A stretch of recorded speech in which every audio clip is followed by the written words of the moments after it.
toutes, bonjour à tous. Un nouveau tirage pour ce mois de juillet. Oui, c'est maintenant le tirage des cartes couleurs tirées de mon livre Jouer avec l'énergie des couleurs pour vous épanouir jour après jour aux éditions Trédaniel. Vous êtes prêts? On va le faire. Ok, on part pour 4 cartes. C'est parti. L'or, c'est la connexion au code identitaire. On a besoin sans doute en ce moment de savoir qui on est vraiment. Parce que l'or, en fait, c'est le centre du soleil, c'est la puissance. Quand on est en contact avec son or, si je puis dire, on est en contact avec notre valeur personnelle. On se connecte à son propre rayonnement. Quand on est dans sa puissance, c'est-à-dire qu'on sait qui on est, autrement dit, on connaît sa valeur, on connaît ses plus, on connaît ses moins, on reconnaît tous nos aspects, on devient lumineux. Et l'or, c'est vraiment la lumière. C'est la lumière extérieure, c'est le soleil, c'est la lumière de soi, c'est-à-dire qu'on s'est reconnecté véritablement à qui on est. L'or, en fait, c'est la couleur de l'identité profonde. Récupérer cette lumière, finalement, pour récupérer cette lumière intérieure qui va se voir à l'extérieur, on va devoir lâcher prise. Sur quoi? Sur le contrôle. Je mets toujours à l'opposé le contrôle, le pouvoir contrôlant qu'on peut avoir, sur tout. Et puis de l'autre côté, l'énergie de l'intuition, du lâcher prise et de laisser faire les choses. Or, on a toujours été formaté à contrôler tout ce que l'on faisait. Donc, on va récupérer sa lumière à condition de lâcher prise. Donc, c'est l'énergie du détachement. Alors, on passe à la deuxième, que j'aime bien toujours cacher, moi. Oh, on est en manque de vitalité en ce moment, avec le rouge. Or, le rouge, c'est un booster. C'est une couleur qui va nous donner la pêche, qui va nous permettre de croquer la vie. Notre difficulté en ce moment avec ces rouges, ça peut être d'avoir la sensation de stagner, de ne pas suffisamment avancer, de faire du surplace. Entourez-vous de cette énergie rouge. Justement, ça va nous donner l'envie d'avoir envie, en fait, l'envie d'y aller. Alors j'y pense avec l'or, on peut travailler avec la topaze, on peut travailler avec l'ambre aussi, qui est une énergie de lâcher prise. Et puis le rouge, c'est vraiment le jaspe rouge, le grenat rouge, toutes ces pierres qui vont nous donner la pêche, en fait, puisqu'elle est en deuxième carte. Donc, on peut imaginer qu'on a quand même un petit peu de mal à avoir cette vitalité nécessaire pour faire tout ce qu'on a à faire. Troisième carte, l'orange, en difficulté également. Peut-être qu'on manque de confiance en nous en ce moment. Là, avec cette histoire de rouge là, de tout à l'heure qui stagne, en fait. Quand on stagne, on met en doute en fait tout ce que l'on fait et puis on se dit est-ce que ça vaut le coup, est-ce que c'est bien, est-ce que c'est utile pour moi, est-ce que à long terme ça va faire quelque chose, enfin on se pose beaucoup de questions et on peut douter de soi. Alors sur la carte il y a marqué aujourd'hui je me fais confiance et j'écoute mon intuition.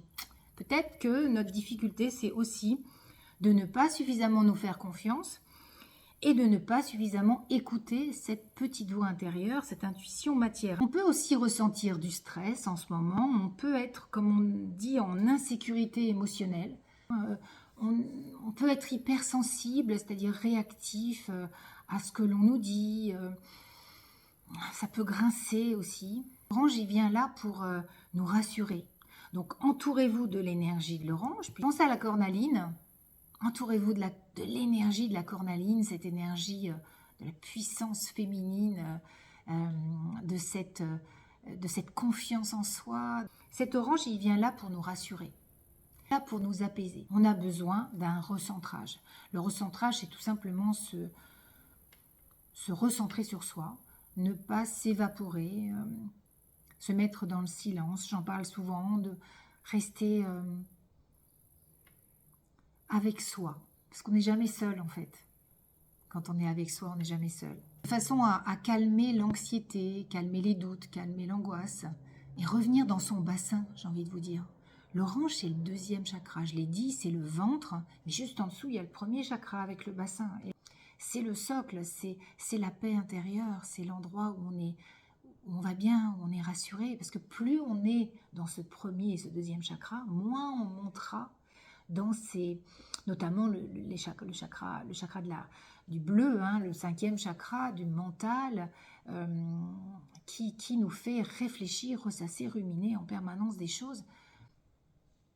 C'est pas comme ça qu'on arrive à s'apaiser, au contraire. Donc je conseille toujours par la respiration consciente, de redescendre dans le 1er et 2e chakra. Et on est là-dessus, hein. Là on est sur le 1er, et là on est sur le 2e. Alors si on se dit que le besoin essentiel, c'est effectivement de récupérer sa lumière, de récupérer son rayonnement, arriver à transformer en fait ce manque de vitalité en force, en puissance, en s'alimentant bien, en faisant du sport, en récupérant une bonne fatigue qui permet de bien dormir, en fait, mais aussi récupérer sa confiance en soi, certaine assurance en fait de la vie. Qu'est-ce qu'on peut espérer? C'est la 4e carte. Allons-y. On va récupérer de l'indigo. L'indigo, c'est le 3e œil ici. C'est l'intuition supérieure, c'est la clarification des pensées. Donc l'indigo va clarifier les pensées, calmer le mental. Je pense au lapis lazuli, hein, avec l'indigo. C'est vraiment la star du bleu indigo, il y a de la pyrite dedans en plus. Et si on écoute cette petite voix intérieure qui va arriver dans les moments de silence, dans les moments de reconnexion à soi, on va retrouver finalement une certaine inspiration et de vraies réponses. Des réponses qui vont nous parler, qui vont nous sembler évidentes, qui ne viendront pas du mental, qui viendront de cette intuition supérieure. Et donc on a la fonction de la clairvoyance en fait, hein, c'est-à-dire on voit clair dans les grandes prises de décision, des décisions fondamentales de notre vie. On va y voir plus clair. Avec l'indigo, je le dis souvent, c'est comme si on prenait, vous savez, le goupillon des biberons des bébés, là, et on nettoie en fait ce canal qui est souvent obstrué, alors qu'il est complètement ouvert lorsqu'on est avec la vie, avec les épreuves, avec les difficultés. Souvent, on ferme notre indigo, on ferme ce canal de l'intuition pour ne laisser vivre que le canal mental, qui est un outil extrêmement important pour gérer notre vie, mais il n'y a pas que ça.